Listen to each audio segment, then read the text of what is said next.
Today's daf is daf Tzadik Aleph, which concludes the next pedic, which will conclude the next pedic of Bava Basra. And as we had a few times before, occasions before, it actually ends off with a little bit of Agarata. But we're talking about right now about you're not allowed to hoard fruits to overcharge people and corner the market and create monopolies. And also we talked about that in Israel, because of the midst of Yishuv Yisrael, we're very concerned that there should be an abundant supply of fruits and food and so on. So you shouldn't be selling it overseas, exporting it as long as we need it in Eretz Yisrael. And we spoke about yesterday. Then how come today you allowed to export? Either is an overabundant supply or it's planted for that reason. Says the Gemara at the top of the page of Tzadik Aleph Amud Aleph. Tanu Rabbanan, we learned a mistakri be'Eretz Yisrael. We don't allow people to make a business and make profits in Eretz Yisrael, but dvorim sheyesh behen chaye nefesh, things which are essentials. We don't want people to make it a profit. We want to have like price controls. We want to make sure that everybody can afford it, including the poor. Kigoyin yenos, wine, shemanim, oil, the salsas, and flour. These are all essentials. And we had yesterday, there was one opinion that wine, in the contrary, we're very happy for you to export because people get inebriated and we don't want too much alcohol proliferating in Eretz Yisrael.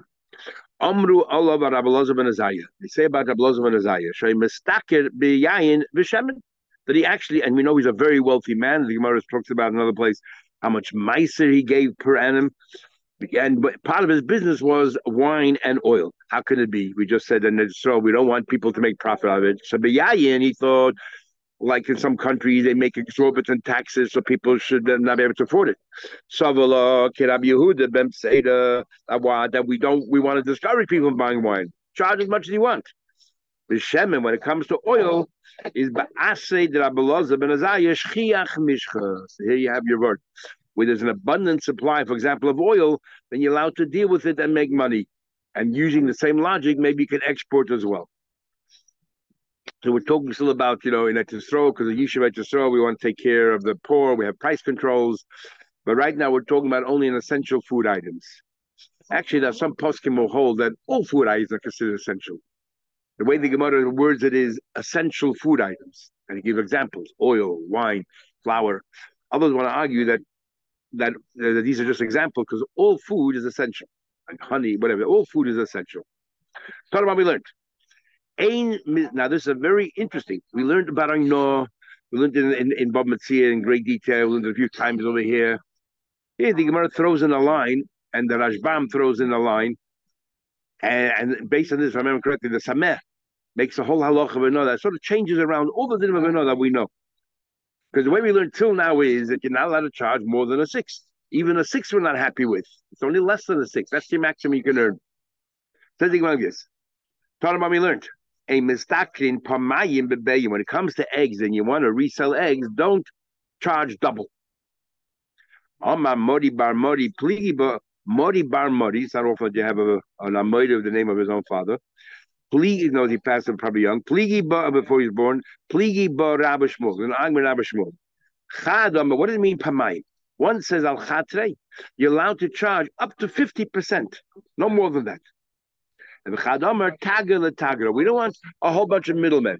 The manufacturer should sell directly to the public. The farmer should sell directly to the public. So there's no, because every time there's another middleman, they put their hands in the till and they want to have some more money, and the prices keeps on going up. We don't want that.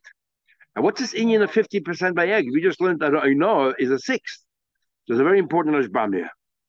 Rashbam, we'll just learn the Rashbam inside. It's 6 lines in the narrow lines, and he says as follows: the baying by eggs. We're not allowed to sell eggs more than 50% markup. What's going on here? Needly, says the Rashbam, it appears to me, Mishum the Bayim ain behem chaye nefesh. It's not eggs are not essential. Who said you have to eat cake? Who said you have to have a fried egg every morning? It's not essential. Kol kach. Interesting. Wine is an essential. But eggs are not. Now he adds, the gam teirach meruba. It's a lot of work. You got to, maybe get the chicken, put them on the eggs, warm up. It's not like today we have, battery eggs. The revach mu'et is not compared to the amount of labor you put in. It's very little revach. For a poor person who goes around looking to buy eggs from different farmers, how many eggs does a farmer normally have in those days? He had two, he had four. So he will go around and collect. There's a lot of work as well. Opens up the door now. Suddenly that these laws of shtus, of oino, doesn't apply everywhere. The Sameh says sort of like this. He breaks down the rules into he says but this is he says the rules of oino. Sorry. But he's his own businessman. He's self-employed. He's a self-employed person. He buys here, buys there, buys there. He could be either one who is the ultimate person buying, or he could be the person selling. He's the ultimate person buying.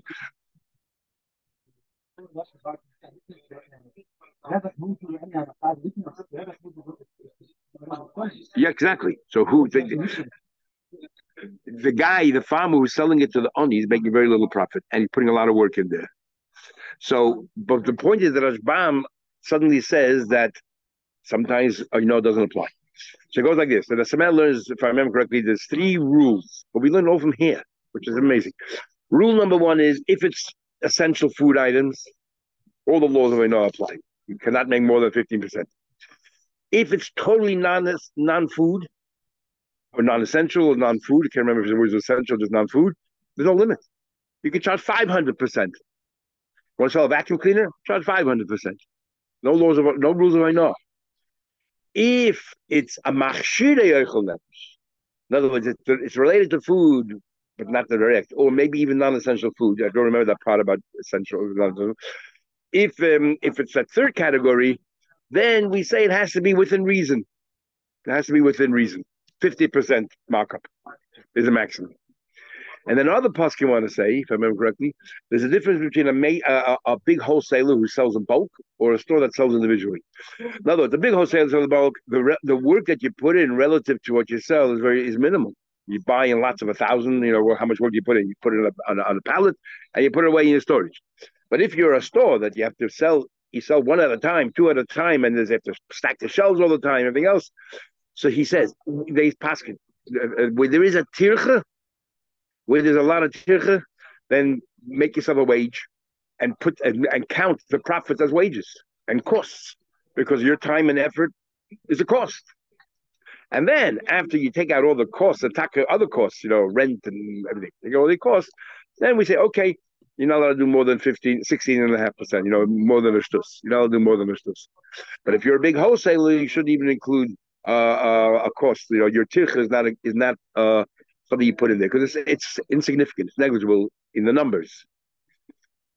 So it changes the whole complexion of what do you call it?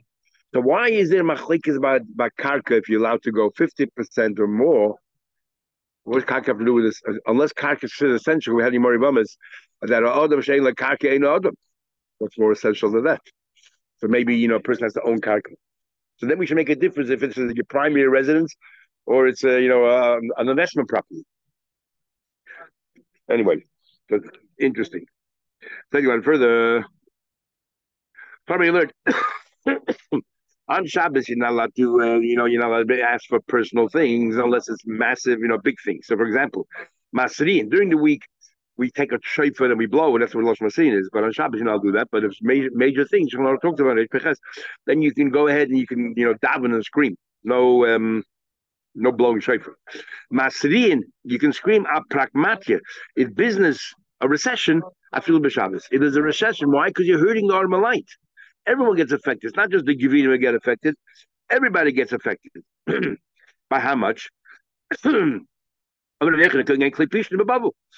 let's say linen is not available in bubble, the yayin v'shemen be'eretz Yisrael, or wine and oil at Yisrael. We said before, wine and oil at Yisrael is essential, and it looks like klepish in the bubble is essential, and therefore, if there's let's say the whole business falls apart, if it's a stagflation, then it's a problem as well. I'm going to be who dissolve the kama soda b'shisa. What's that business drop? Business dropped is so here we have all kinds of rules. Today you say if you have 2 quarters with a negative GDP, no, your country didn't grow. You went down 2 quarters, then it's considered a recession. See, that's the rule in Australia. America has different rules. Here the mother says if it drops by 40%, if the price of something drops by 40%, that's called a recession. In other words, you buy 10 clothes for the price when you used to buy six. The Kamasada Beshisa, a drop of 40%. That's a massive drop across the board, not just you're making a sale. Time I learned. And you're not leave it just so they're going to unless there's mamish panos is hurt. And what's considered panos is hurting? We learned before in other places you're allowed to go only to lumma toida of Elisa Isha. And now we're saying also parnasa. What's parnasa if it's really difficult to throw? Eli can the sasayim besella. Normally you can buy one saw a week costs a seller. If there was a drop in prices, that 2 saw a week went down to a seller. On the one hand, you think, wow, it's great. I can buy things cheap. But if there's a depression, then everybody gets affected by it because there's nobody, all the businesses go mechula. And then the poor people also lose. Everybody loses out. They don't hire workers anymore. And then everything falls apart. The whole economy falls apart. Interesting is Rashbam. You shouldn't leave out to throw. Why not? Rashbam says, Shemavki atzma min mitzvahs. This is Chaim Kohen. The Ramban says in Chumash in Vayikra that there's a mitzvah yeshiva to throw. So Locheda according to Rashbam, why ain't Yitzi Mer Zuchus? Because you have a mitzvah yeshiva to throw. You can't just leave. You have to have a valid reason, and the reason is okay because of Parnassah. The Rambam says Mafkiach on the mitzvahs. So Rab Chaim Kohen says that there's no mitzvah in Taisus and Taisus in Ksubis. There's no mitzvah really Vishwa to throw. The reason why there's a mile to throw is because you can do more mitzvahs. True, but my sister, the other people can't have. Well, Raya, Achrayim say this. By Moshe Rabbeinu, the Gemara says in the first page it says, why did Moshe Rabbeinu want to go to throw lechel b'priya with his boy mitzvah? What he wanted the fruits. But it says you have to do mitzvahs. What's the most question? He wanted to go to throw because it's a mitzvah. You should to throw. He doesn't say that. So that's a raya to the Rashbam right here and Rab Chaim Kohen. That mitzvah yishet so long midrabanan, and the reason why we say you shouldn't leave it to throw is for that reason is because of losing on mitzvahs. Because there is a thesis in the second page in the second page of Shabbos. Is there an inyan to bring yourself to a position to do mitzvahs? And he brings it right there from tzitzis that was a mitzvah to find a four-cornered beged in order that you can do the mitzvah of the hatoida of tzitzis. So there's an inyan to put yourself in that position. And the Acharonim there have a machlekes, is that a midrabanan? That goof is midrabanan that you should. Or mahatoida, there's an inyan to do mitzvahs mahatoida. Go out of your way, like Shluch HaKan. Go out of your way to put yourself in the position to be able to do mitzvahs. So if you learn that it's only midrabanan, then it's a little bit hard to understand why you cannot leave it to throw, even if it's not like that. It's only with Rabbanan that you have to find yourself in a place that you could do mitzvahs in the future. You haven't, Rabbi, not talking about the mitzvahs you did in the past. Of course you have to do the mitzvahs in the past. But you should continue to live at the throw so you can do Trumas and Mises. No, there's an Indian to leave yourself in a position to do more mitzvahs. But if it's only with Rabbanan that you have to do that, then why are there so many restrictions? Anyway, so there's a whole plunge. Actually, it's not really here. It's when you're looking up the mitzvah Yishua Yisrael, you will see there's a complicated, not so simple. Amar Reb Shimon says, "Hey, Masai," and that's why Reb Chaim Kohen says today there's no mitzvah because it's Hakaras Rachim, whatever it is. So you don't have to go out of your way to put yourself in a position to go to throw in order to do mitzvahs when it's difficult. We'll learn more Eric, and the Gemara says the Bisman Sharav Yisrael Yoshinala, and Yovel comes back, and then Truma Mahatoid and everything else, and very soon, I mean, who knows how many people are in the world, but official statistics are that Israel almost has as many Eden as the entire Jewish world put together. And also we say there's a sprinkle of every, if you learn it says Shvatim, a sprinkle of every Shevet, because the Machlekes will see traces whether there was able in the second base of English, even though there was already, Golus on Chedev and all that. So anyway, so they already started talking about just early stages, whether if it changes around to become Mahatayra, true and the big problem, because once it's Mahatayra, a lot of these Hatayrim that we're using might not be valid. Anyway, but we know that a lot of Eden that don't register as Eden, so who knows? Who'll ever know? Sorry. Yeah. Mashiach has to come and solve it all. Amar Yosef. Sorry. We're talking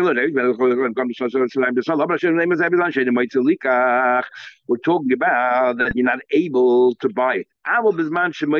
If you're able to buy, In other words, even though it's very expensive, but you have money, then I feel the saw besela lo yotze. Or even if you're able to buy, let's say the price drops a lot, or it goes up, whatever it is.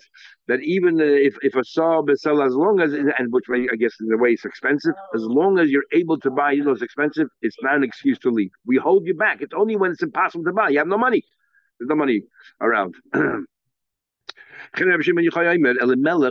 Machlin bekilyin gedoyle hadoir hoyu uparnose hadoir hoyu. They were Saya Godel hadoir, but more than just a Godel hadoir, they were also the leaders. Elimelech was one of the shayftim.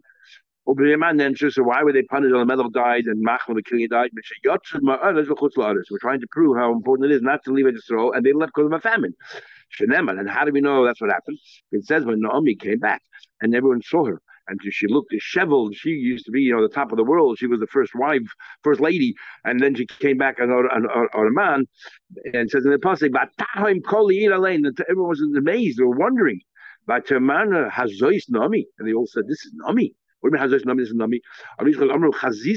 The word Ha is like a ches. Is Haza is Chazer. Chazisim Naomi she yotzer married the look what happened when you leave Israel. Now she left because of a famine, and still. They shouldn't have left. Interesting. So Al Gemara says, why did they get punished? Because they left Eretz Yisrael to go to Chutz La'aretz. Look at Rashi in the beginning of Rus, if I remember correctly. Rashi in the beginning of Rus, the reason they got punished is they left to Chutz La'aretz. But why did they leave? Because it's Tsar Ayin La'aniyim. They didn't want to go rich, and they didn't want to have to give everybody money, which is a whole different story. So what's going on? How does that fit in with even though it's a medrash, but how do you fit in the Gemara here? So I'm just thinking maybe. Okay, they left Eretz Yisrael to Chutz La'aretz, but there's a problem. So how come Naomi didn't die? She also left Eretz Yisrael to Chutz La'aretz. So therefore, you have to say there's another reason with that. So she didn't have that problem. It's because even though generally Isha, but in this case here, Elimelech and Machlon Kili, they're the ones who were Sarayin. So you combine the two together, they passed away. Mashen Kain Naomi didn't have that problem. That's why she didn't. So Rashi adds that to explain not why they passed away, but why Naomi didn't. Maybe. The very day that Rus, there's a lot of medrashas chalukas on Rus, and Algamon obviously goes down one way. And that day that Rus Ma'avia came to Israel, the wife of Boaz died on that day. People say before the Makkah, the Refu was already waiting. Before the wife died, the second wife, the one supposed to take over, is already there waiting. So Rabbi Barabuna says that Iftar is one of the 10 Shoftim. That is Boyas. Mike Mashal, what do we need to know for? Says the Gemara, in order to support the other Rabbi Barabuna, other thing he says, he had 60 kids. Iftar had 60 kids, 30 boys and 30 girls. And he made two parties. When the Tunoim, or Sudas Edison, when they got engaged, in another party, when they got married. He made 120 parties. Shenemar, as it says the pasuk, so he had 30 sons, 30 daughters sent away to 30 other chsanim, and shloishim banos had the bottom in achutza, and 30 girls he brought in to marry his sons here. So he had 60 children. He judged Eden for 7 years. Also staying he made two parties. The first party he made, one by himself and one by the Shver, the Edison in one place and the Suyin in another place. He did not invite Menoach. Now this is a Peldik Gemara, and before I have a hard time understanding what happened there. Omar, he said about Menoach. Menoach was Shimshon Hagib's father, who's barren, didn't have any children until the Malach came to Ashes Menoach. Omar, he said, Kudna akara b'may paroli. This barren donkey mule, a mule can't have kids. How is he going to pay me back? In other words, we talk about Sivlinus and all that. So there's a whole cheshbon there. I invite you in order that you invite me. I'm going to invite you to my chasna. You're going to give me presents. It's a business deal. No affection or love, nothing. It's a pure business deal. I'll give you a present by your wedding, and you'll give me a present by my wedding. So he says, this guy, Monech, is not having any weddings. So what? I'm going to bring him here. It's going to be very difficult because maybe it's not fair on him. He'll come and give me presents, and I'll never have to give him a present back. So what exactly is going on here? So actually, there is, I don't know, but there is an opinion that says in the Gemara Brachas in the end, there's one opinion, Manoach Ama Orotzoya. And it says he shouldn't invite Amaraxim to your party. Only thing, the lush in the Gemara here, it seems like, why do you call such a nasty name? I don't know. And he was the Ibsen, he was a Shafet. Anyway, Tana, we learned, they all died. Now, could be that's why they died, because he was so insensitive to Menayach, and therefore was paid or something. I mean, bottom line is they all died.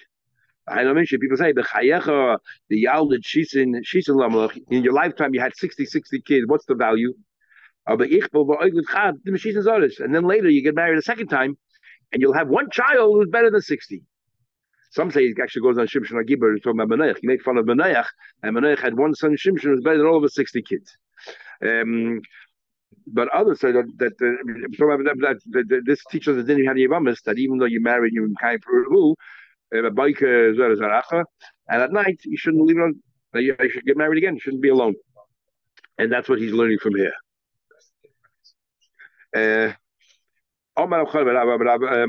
The way we learn the Gemara here, Pashas and Rajban and everything else, is that these kids died after this get married with Rus. But in the Medrash there, and Rus, it says that actually he only lived for one night. That he lived with Rus for one night and then he died. So it wasn't Bechayot, because it says here that all these 60 kids died Bechayot of Boyaz, which means that according to our Gemara, he lived for a number of years with Rus together. But also the Gemara says it clearly that Boyaz lived at the same time as Shimshon Agiver.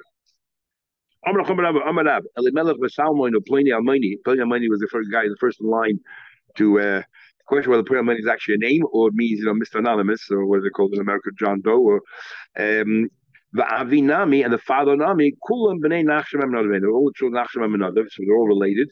My Kamashmalan, Shafil Misha Roshkosavas. Ein Amenadav Chaydos Chushav is supposed to, stand by your way. Nevertheless, didn't help him at all when he went to Chutz La'aretz because they all died. So right now we're saying that this whole Gemara is following here because they went to Chutz La'aretz and the terrible things. I never understood this Gemara. Machlon and Killian married Goyim, and they were the Gedolei Hadoir, all of them. So that's why they got punished. And they were Gedolei Hadoir. They married Goyim. We know that because the Rus became a lot of dinim of Gators from Rus, which only happened after they died. Even though there are some of us from the Rus who learned that they were a guy before, but it's very hard to fit it into the story of Rus. And the Gemara Yimam is there. So why do we have to find, how do you know? Okay, the Melech is one thing, but his children, Machlon Kilyam, maybe they just died because they married, Nashim Mayaviyas. Nothing to do with Eretz Yisrael Chutz. Anyway, he made Avram. The name of Avram's mother was Amasloye Bas Kanava. Okay, remember that. Amasloye Bas Kanava. He made the Haman, the mother of Haman, was Amasloye Bas Oiv. The same name, but the grandmother was a different name. On Oiv, which is a raven. The Simonach. How do you remember? They both have the same name. Amasloye. How do you remember who the Bubba's name is? Tomei. Haman was Tomei, so the mother was Oiv, who was, was even cruel. We learned before to their own families. And Haman, because of Haman, all his kids were hanged. And tired. And what is Avram's mother's name was Karnabai, and the Rashbam says Karnabai means fat sheep. Okay, so that's tired. Remember that. He made it David. The mother's name was Nitzeves Basatol. Shema. Her name is Basat Adon. He made the Shimshon, the mother, because that's Ashes Menach the whole time. We don't know her name. The mother of Shimshon is Salalaf Noinis, or others say Salaf Noini. The Achte Nasha. This is a hard thing because who's pastors in Tanakh, they had no children. And the Malach came and gave her a bracha and everything else. Who said he was a sister? And where did the sister come from? The Gemara seems to be learning when he said he had no children, he had no Zocha, he had no male, but he had a female. How do we know that? And who's going to ask you? Look at what it says here. If anybody, the meaning say, oh, you guys have a whole history. If your main characters, where do they come from? Who are they? You think anybody's going to ask you about the sister of Shimshon Agiva? So the Rashbam says like Derech Agav was brought in. Okay. Rav Chana Bar Rava says in the name of Rav, 10 years Avram Avinu is in jail. Sholish Bekuta v'Sheva Bekedem, these different places. Mashal says it doesn't make sense, doesn't fit into history. So he says it means he was 3 years old when he cut his birthday. That's when he broke all the Avedas of his father. They couldn't judge him, he was too young. So they waited 10 years till he was Bar Mitzvah before they judged him to throw him in Urkast. That's how the Mashal says. I mean, he was in jail for 10 years. He was charged, or he was what do you call? Yeah, he was charged, and for 10, and they waited 10 years before they brought the charges to a court.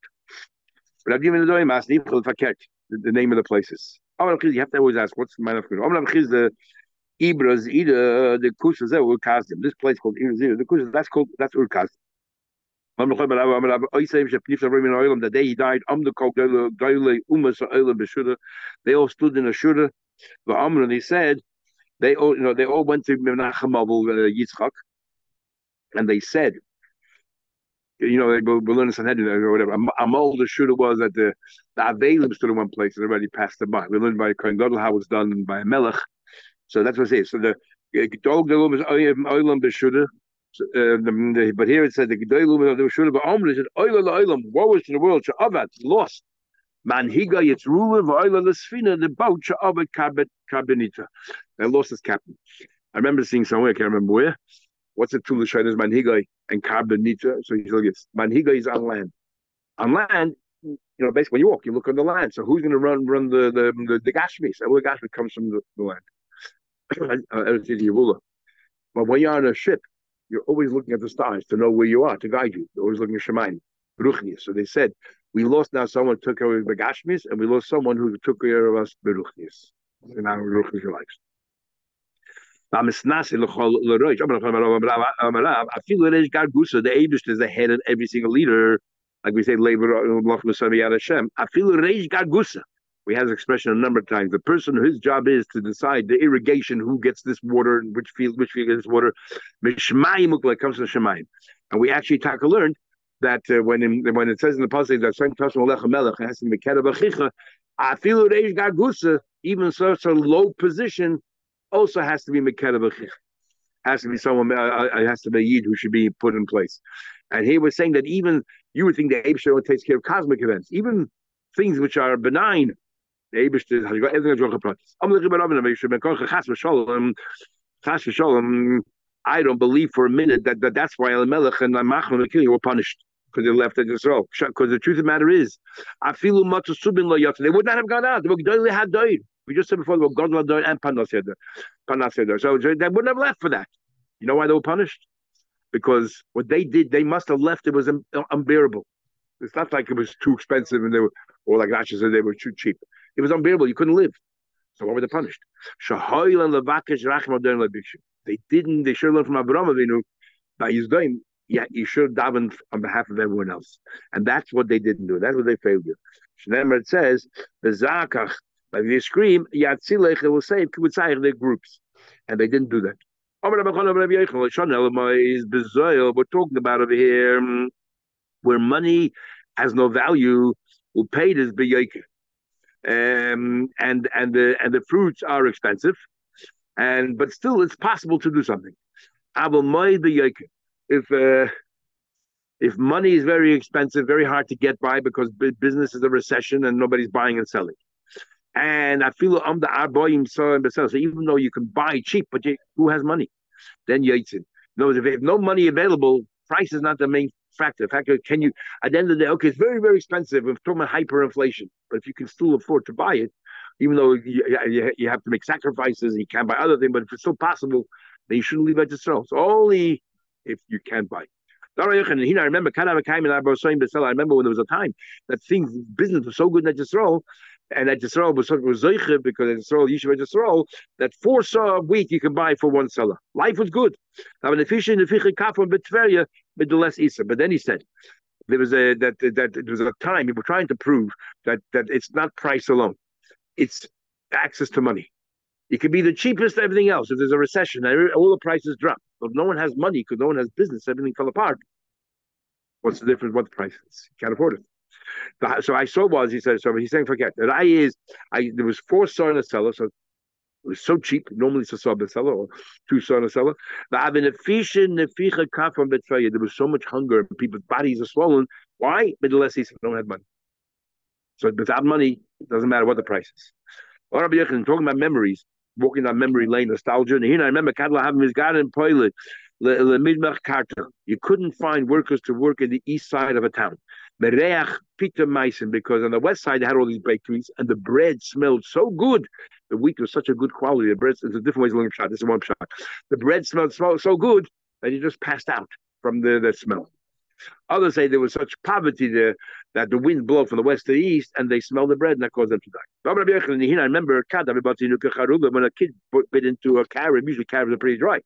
There was so much honey coming out from inside the box, the carob was dripping on the hands. In other words, the fruits that Yisrael are unbelievable. Walk down the shuk, you see the pomegranates there, and you see all the fruits of Yisrael, how beautiful they are.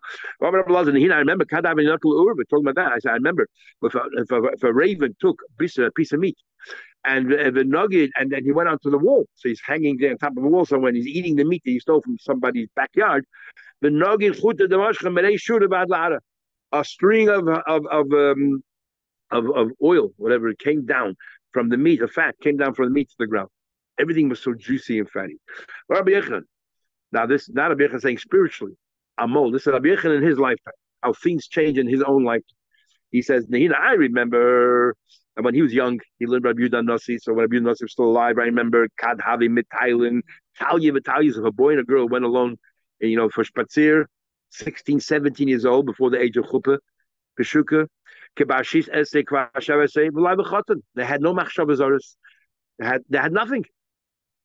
My aunt, we were singing Shiva for my wife's uncle, and my aunt grew up in Samarkand. So there's a picture of my uncle's thing of all the Bachrim in Samarkand in Shiva in his year. A picture from 1944, 45. And there's like 20 Bachrim there. A man sitting there and saying the name of every single Bach. I said, how do you know? So she said, what do you mean? They all ate in our house. And we were, and Amol, no one had Machshavas Zoris. She's never walked. So no one had Machshavas Zoris, and everyone knew everybody. Anyway, so that's how Yehoshua said. I remember Amol, he was lamenting. Amol, everyone was so pure, so innocent. You remember the Gemara Kedushin, the story of Abai when he followed the boy and girl into the forest. And he was so upset because he thought he's going to stop them from doing an Aveda. Then he saw that it came to a crossroad, and the boy said to the girl, okay, I can't walk you anymore. I hope you'll be safe. You go that way, I'm going this way. And the Abai felt so bad because he said, if it would have been me, I definitely would have done an Aveda. And he went to Rabbah to see where something wrong with me. Then he said, Kol HaGodel B'Chaveda, Yitzhak Godel Mimah. Anyway, Rabbi Yechon, here I remember, Kadabi Amr Ben Medrasha. If we said in the base of the Medrash, the Moide Lahain, different ways of learning Pshat, but others say, the Moide Lahain, if you try to curry the favor of Goyim and you start trusting them, if you start, trying to curry a favor of the Goyim, trying to become one of them, enough will be done. Eventually, you'll become like one of them. The Misrachitzalan, if you trust them, if you feel so secure in Golos, and you feel that, all the Goyim love me, everything is good.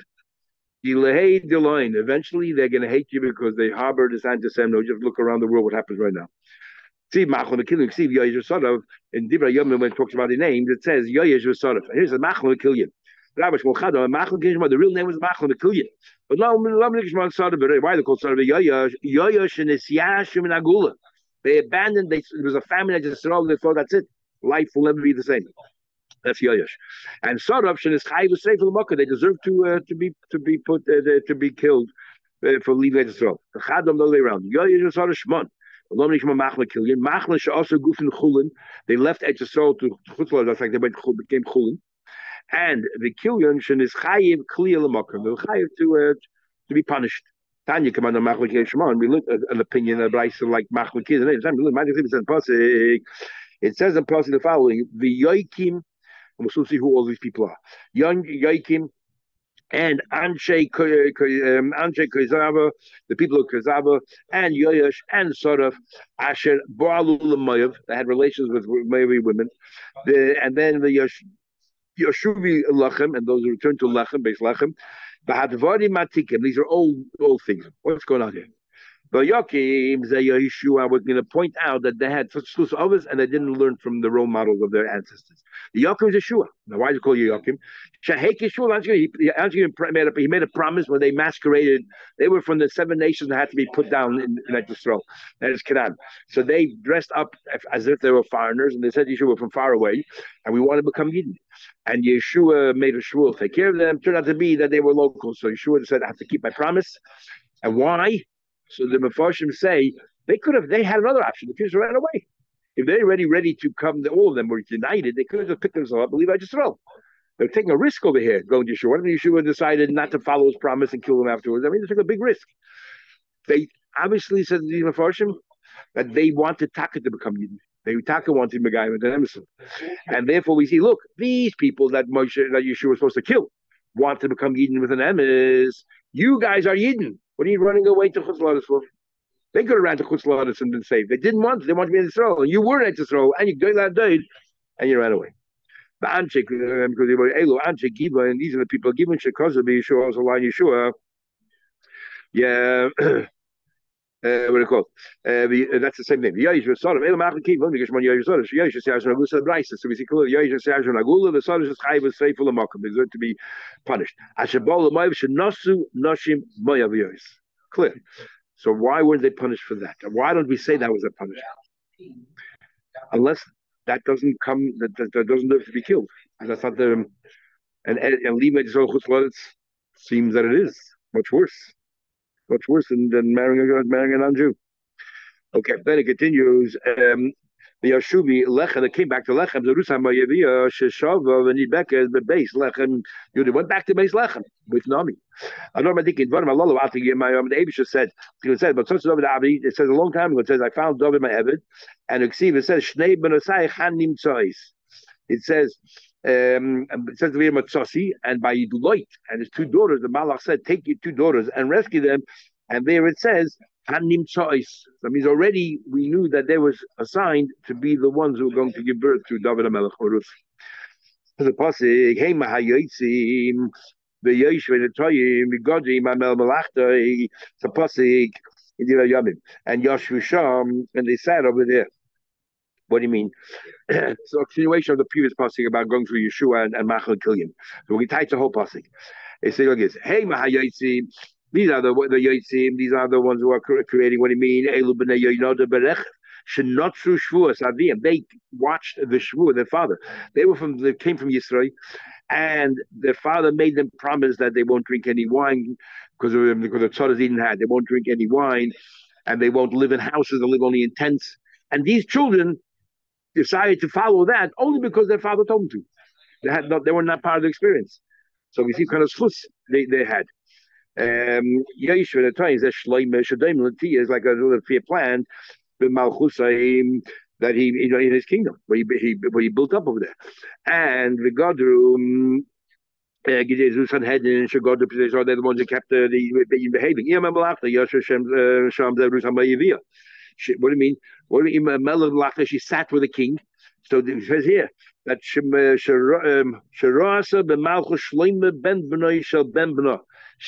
there with that first case that Shlomo Melech had with that child that he passed and he should cut in half. He was there. She was there. She sat there next to Bathsheba. It says in the pasuk Vayosem Kisei le'em hamelech. We're talking about Bathsheba. Bathsheba says the pasuk that she sat there, and it says again Eim hamelech. To tell you another mother. Who's that? That was Ruth. She sat there by the case, but she lived a very long life. So the matriarch of the kingdom. So remember, look, in the passage, it says the passage, you'll plant this year of the 8th year, you will eat from the previous year until the 9th year, right? It takes a year to grow. So what's the bracha here? The loy salmanton. You won't be affected by salmanton. What in the world is salmanton?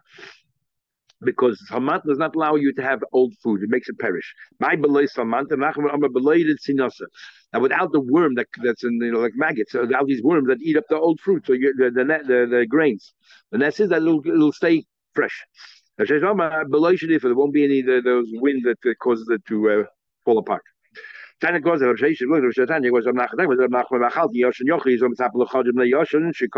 that he's not waiting for the new tour because there's nothing left from the old one. The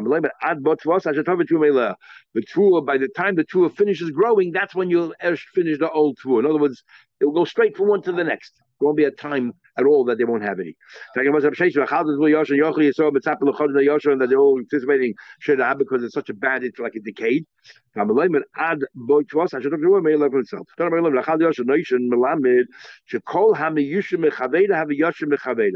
learn out from here. It says in the passage, you lead Yosh. You'll eat old and older, and then you'll have to push away the old because the new came in. So there's Yoshin and there's Yoshin. That means the older it is, the better it is. That's only things which are generally good when they are old. Like, for example, wheat and wine. Wine that ages is good. Things that are not common to grow. For example, fruits. They're perishable. The older they are, the worse it is. How do you know that the bracha either will be all right? Everything will age will be good. Then it says you'll have to take the old one away because there's such new fruits there and new grains, and you have to make room. Malayan Yoshan, they had warehouses full of Yoshan. The Grana is Malayan Chadash, and threshing floors full of the new grains. The Haya Yisrael, hey, they said, what do we do?